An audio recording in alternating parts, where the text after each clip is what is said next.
네, 아침에 미사에 대한 좀 책을 이렇게 좀 보게 됐는데 거기에서 좋은 그림을 발견하게 돼서 또 여러 가지를 좀 생각해 보게 돼서 같이 그 그림을 한번 살펴보도록 하겠습니다. 근데 뭐 그 그림을 살펴보시기 전에 우리가 잘 알고 있는 1970년대 작품이라고 하기보다는 플란다스의 개라는 이 만화 영화를 다들 보셨을 겁니다. 근데 이거 원작은 1870년대에 쓰여진 겁니다만은 1970년대에 저에게 이제 플란다스의 개라고 하는 작품으로 만화 영화를 우리가 다 보셨을 겁니다. 근데 이제 저기에 보면은 가난한 대신 이제 화가를 꿈꾸고 있는 소년이었던 네로하고 그의 이제 반려견이었던 파트라슈가 이제 벨기에에 있는 그 앤트워프라고 하는 대성당에 있는 작품을 감상하는 겁니다. 저게 아마 마지막 장면일 겁니다. 근데 이제 저기 보면은 저 둘이 좀 보고 있는 작품이 그러니까 십자가에서 내려지는 예수 그리스도라는 이제 작품을 이제 보는 겁니다. 근데 이제 뭐딴 얘기는 합니다만은 이 얘기를 이렇게 이 작품을 이렇게 보면서 1870년대 작품인데 이건 강론이랑 다른 얘기입니다. 느꼈던 거는 이 반려견과 함께 성당에 들어가서 저 작품을 본다. 근데 저희는 지금 반려견의 문화가 다 이렇게 잘 돼 있잖아요. 근데 우리나라가 1870년대에 반려견은 어떤 위치에 있었을까 생각을 해보면 저 당시에 반려견과 함께 성당에 들어가서 작품을 보고 있다라는 표현을 한 거는 좀 대단하다라는 딴 생각을 좀 해보게 됐습니다. 근데 저 작품은 어쨌든 십자가에서 내려지는 예수 그리스도라는 작품인데 저 작품을 이렇게 보시면 원작은 이겁니다. 이게 이제 그 대성당에 걸려져 있는 작품으로 알려져 있습니다. 근데 이제 이걸 보시면은 꼭 우리나라도 이 비슷한 형식이 떠오르지 않으세요? 병풍 같지 않으십니까? 근데 하나의 뭐 큰 작품으로 이루어진 게 아니라 세 개의 이걸로 이제 이루어지게 됐고, 그다음 우리나라 이제 병풍관 같은 것처럼 이제 보여지게 되고 있습니다. 근데 이제 오늘 이제 이 그림을 찾다가 이제 저게 연동이 돼서 저 그림을 한번 가져와 봤고, 근데 이제 말씀드리고 소개하고자 하는 작품은 이 작품보다는 이제 비슷한 이 형태의 작품입니다. 저걸 이제 제단화라고 이야기를 하고 있습니다. 즉, 그러니까 이 미사 제단 뒤편을 장식하기 위해서 그려진 그림, 병풍 형식으로 이제 그려진 그림입니다. 근데 이것과 함께 또 유명한 작품은 바로 이 작품이 있습니다. 이건 뭐 네덜란드 화가에 의해서 그려진 에이크라고 하는 화가에 의해서 그려진 하느님의 어린 양 경배라는 이제 작품입니다. 병풍처럼 여러 가지가 이루어지게 됐죠. 지금 여기서 저는 잘 안 보이는데 저 이제 윗편에 보면은 저게 하느님이에요. 하느님을 표현해 놓은 거예요.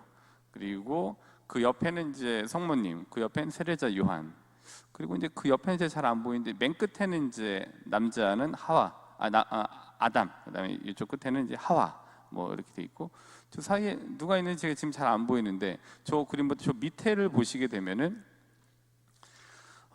저 밑에는 이제 또 병풍처럼 이루어져 있는데 제 중심적으로 보고 싶은 그림은 이제 요 부분입니다.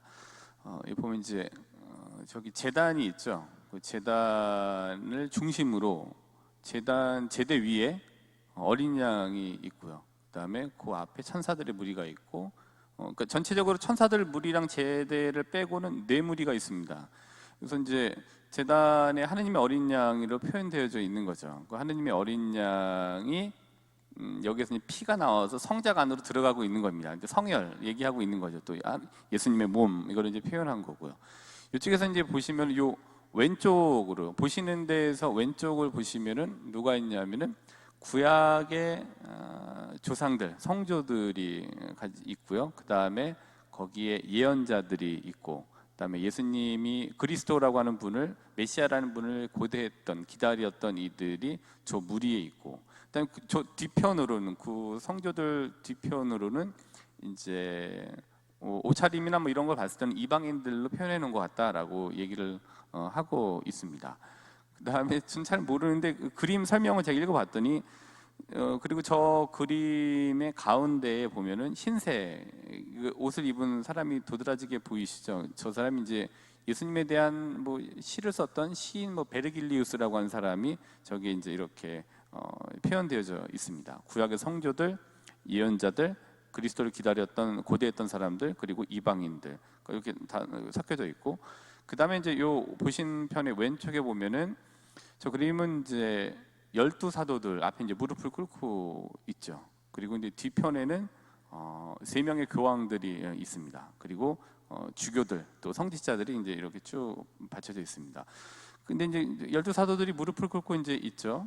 그 다음에 이 뒤에 보면 이제 모자를 보시면은 삼중관으로 되어져 있는 게 바로 교황들을 얘기해주고 있는 겁니다. 근데 이때 아무나 그려서 넣은 건 아닌 거고, 교회 개혁을 시도하고 교회 개혁에 기여했던 역대 교황 3분을 이제 그려놨습니다. 그러니까 이쪽에는 이제 이 마르티노 5세, 그다음에 그레고리오 7세, 그다음에 알렉산드르 4세, 이렇게 3명의 교황을 기여했던 분들은 이제 이렇게 그려놨다고 합니다. 여기 이렇게 되어져 있고, 그다음에 이제 위편으로 가면은 뒤편에도 있어요. 뒤편 왼쪽에 보게 되면은 이제 고위 성직자들, 그다음에 이 수도 원장들, 그다음에 수도자들, 남성의 무리가 여기 있습니다. 그다음에 이제 이쪽 오른쪽에 보면은 여성의 무리가 있는데, 이게 월계관을 쓴 그 화관을 쓴 여인들은 이제 동정 순교자들을 이렇게 얘기해주고 있습니다. 잘 보여지지는 않는데 여기에 뭐 양을 들고 있고 탑을 들고 있고 화살을 들고 있는 여인들이 있습니다. 우선 화살을 들고 있는 여인은 성녀 우르슬라를 얘기했던 거라고 하고 있고, 그 다음에 탑을 들고 있었던 이는 성녀 바르바라였고, 그 다음에 어린 양을 들고 있는 이는 이제 성녀 아니에스로 이렇게 되어져 있습니다. 이 그림은 이렇게 돼 있고, 그다음에 가운데 우물에서 이제 물이 뿜어져 나오나 봐요. 근데 저는 이제 그 물을 잘 못 보겠는데 어쨌든 그 물이 뿜어져 나오고 있습니다. 그리고 그 옆에 이제 병풍처럼 다른 이제 그림들이 이렇게 쭉 걸려져 있고, 근데 이제 이 그림은 우여곡절이 많았습니다. 그래서 1566년에 종교 혁명을 일으켰던 이들이 이제 우상 숭배 근지, 오직 신앙만으로, 오직 믿음만으로 외치면서 이렇게 종교 혁명을 이제 이게 일어나게 되죠. 그때 카톨릭이 이런 걸로 성화나 성상으로 인해서 우상 숭배 분위기를 주도한다라는, 거기 대표적인 게 이 그림이다라고 해서 사람들이 우르르 거기 있던 성 바보라고 하는 대성당으로 이제 몰려오게 됐죠. 근데 사람들이 몰려오는 거를 알고 거기 있던 사람들이 이제 이 그림을 해체해서 대성당의 탑에 숨겨놔갖고서 보존이 됐습니다.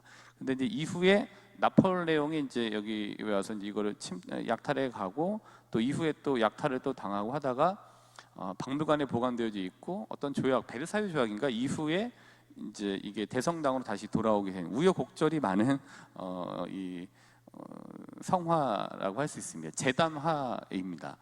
근데 이제 오늘 미사에 대해서 이렇게 좀 보려고 어떻게 책을 봤더니 이제 여기에 이 웨이크의 작품이었던 이 하느님의 어린 양의 경배라는 작품을 이제 보게 돼서 이제 저도 거기에 있는 걸 해설을 읽고 좀 공부를 하게 됐는데요. 이 미사 굉장히 잘 표현해 놓은 것 같아요. 저는 처음 본 그림이었는데요. 그래도 자세하게 보게 됐는데, 우리가 신앙생활을 하면서 하느님 안에 머무르는 행위들이 많이 있죠. 근데 그 중에 또 가장 대표적인 행위가 바로 미사 성제 안에서 하느님 안에 이제 머무르시게 되는 거죠. 근데 이 머무르시는 미사 안에서는 우리가 보이는 거는 이제 저와 함께 예수님의 대리자로서의 이제 제가 대신 이 미사를 봉헌한 저, 그다음에 오시는 뭐 신자분들, 뭐 들리는 음악, 이게 이제 일반적으로 시청각적으로 느껴지는, 딱 보는 3차원적인 우리의 이 미사의 모습이고 그런 거잖아요. 근데 이거를 좀 굉장히 좀 다른 차원에서 보게 되면은, 우리가 이제 지금 미사를 하고 있을 때 천사들도 같이 미사 성제를 같이 도우고 있고요. 그다음에 그렇게 이야기하고 있습니다. 그렇게 상상을 해보시면 너무 좋을 것 같아요. 일전에도 말씀드렸는데, 그 다음에 이제 우리가 이 성찬의 전례를 할 때는 누구도 여기에 범접할 수 없게 영적인 세계 안에서 대장군인 미카엘 대천사가 이 성체를 보호하고 있고, 거룩하시도다를 할 때는 하늘의 문이 열려서 천사들이 내려오면서 은총가루를 뿌려주는, 그러니까 이런 여러 가지 미사 안에서의 머물러 있는 우리 미사 안에서의 또 다른 차원에서는 그런 생각들을 해보실 수 있습니다. 또 그렇게 저는 이루어진다라고 믿고 미사를 이제 봉헌하고 있는 거죠. 그러니까 많은 이들이 있죠. 우리 이외에 하늘나라의 문이 열려서 그들과 함께 우리가 매일 미사 성제가 봉헌되어져 가고 있는 거죠. 근데 이 미사는 그렇다면은 물론 하느님의 어린 양이라고 하는 분, 예수님께서 십자가에 못 박혀 돌아가시게 됐고 그분의 몸과 피를 우리가 먹고 마시는 이는 행위이죠. 근데 이 제사라고 하는 행위를 하게 되는데, 물론 이게 이루어지기까지의 과정이 그렇게 유쾌한 과정만은 아니었잖아요. 많은 일들이 있었지만 결국에는 골고타, 그 다음에 십자가, 죽음, 이런 이제 유쾌하지 않았던 과정들이 여기 있지만 그래도 결론은 이걸 통해서 우리가 하느님께로 간다라고 하는 이 기쁨의 표현인 거죠. 근데 어떻게 보면은 자주 말씀드리는 것처럼 우리는 이 제사를 죽음처럼 지내고 있는 것도 경험해 왔습니다. 그래서 이제 과거에는 제가 이렇게 앞에 보고서 말씀을 드리지 않고 여기 이제 앞에 칸막이가 접근하지 못하게 치어져 있고, 저는 이제 제 뒷모습을 보면서, 사제의 뒷모습을 보면서 미사를 봉헌했었잖아요. 저희 과거에 70년대, 60년대 보시게 되면. 그 다음에 그때 또 미사를 봉헌할 때는 라틴어로 미사를 봉헌했습니다.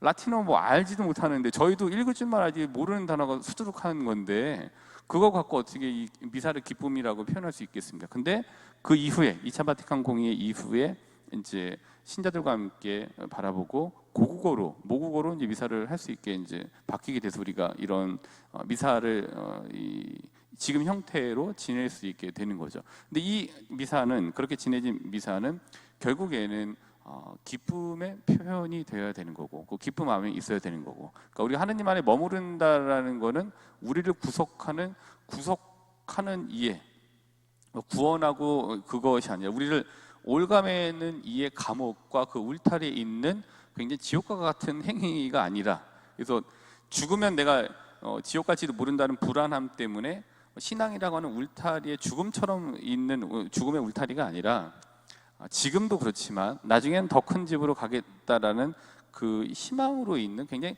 자유로운 목장에서의 자유로움으로 있어야 되는 것이 바로 이 신앙행위이고, 미사는 그런 거 안에서 이루어져야 된다고 봅니다. 네, 아까 뭐 보여드리는 거에 조금 렌즈를 좀 가까이 된 거고요. 그래서 좀 보약이었으면 좋겠습니다. 이 미사가 오시는 신자분들에게 보약이었으면 좋겠고요. 그다음에 저는 기쁨의 보약이었으면 좋겠습니다. 근데 이제 기쁨의 보약이 되기 위해서는 어느 정도의 준비는 하고 오는 게 꼭 필요하고요. 그다음에 또 뒷부분에 또 말씀드리겠습니다. 그래서 저는 이제 미사가 보약이었으면 좋겠다, 기쁨의 보약이었으면 좋겠다, 준비를 좀 그렇게 어느 정도 해오시면 좋겠다, 또 신앙행위는 보약이셨으면 좋겠다, 기쁨의 보약이셨으면 좋겠다라는 생각을 합니다. 근데 누군가에게는 똑같지만 사약이 될 수도 있겠다라는 생각이 듭니다. 우리가 지금 사약처럼 이 미사를 봉헌하고 있고 미사를 마시고 있거나 신앙을 사약처럼 마지못해서 죽음 이후에 불안함 때문에 어쩔 수 없이 마시는 사약이 되시지는 않았으면 좋겠습니다. 보약도 그런 마음으로 먹으면 사약이 될 것 같습니다. 그래서 절망의 사약이 되지 않으셨으면 좋겠습니다. 그래서 이것 안에서 우리가 기쁨이 표현됐으면 좋겠고, 그다음에 그 기쁨에 더 중심을 맞추셨으면 좋겠습니다. 그리고 여기에서 준비를 통해서 오셨던 이 미사 안에서 하느님께 청해야 될 것들은 이런 보약과 같은 기쁨인 것 같아요. 이 절망이라고 한 사약을 얻어가시지 않으셨으면 좋겠습니다. 그리고 미사 안에서 우리가 먹는 보약은 여러 가지가 있지만 그 중에서도 우리가 어떠한 마음으로 영하느냐에 따라서 성체가 보약이 될 수 있습니다. 그게 바로 영적인 양식이겠죠. 영적인 섭생이라고 얘기하는 것이 바로 그런 부분이라고 볼 수 있습니다. 그래서 오늘 하루 이런 말도 기억해 보시면 좋을 것 같아요. 기쁨의 보약이라는 말을 기억하셨으면 좋겠고요. 우리가 행복해서 웃는 게 아니라 웃어서 행복합니다라는 말을 다 알고 계시는 것 같습니다. 우리가 사는데 어떻게 기쁨만 있겠습니까? 여러 가지 다양한 일들이 있죠. 그래도 우리가 생각하는 긍정적이고 기쁨에 가득 찬 이 희망적인 일들이 우리를 또 행복하게 만들고 우리가 하는 행위들을 보약처럼 만들 수 있을 것 같습니다. 그래서 오늘 절망이라는 단어 또 아니면은 또 부정이라는 단어에 어떤 포커스를 맞추시기보다는 희망과 기쁨이라는 단어에 포커스를 맞추시면서 희망적이고 기쁨이 넘치는 하루가 되시도록 우리 기쁨의 축제인 미사 안에서 하느님께 기도드리도록 합시다.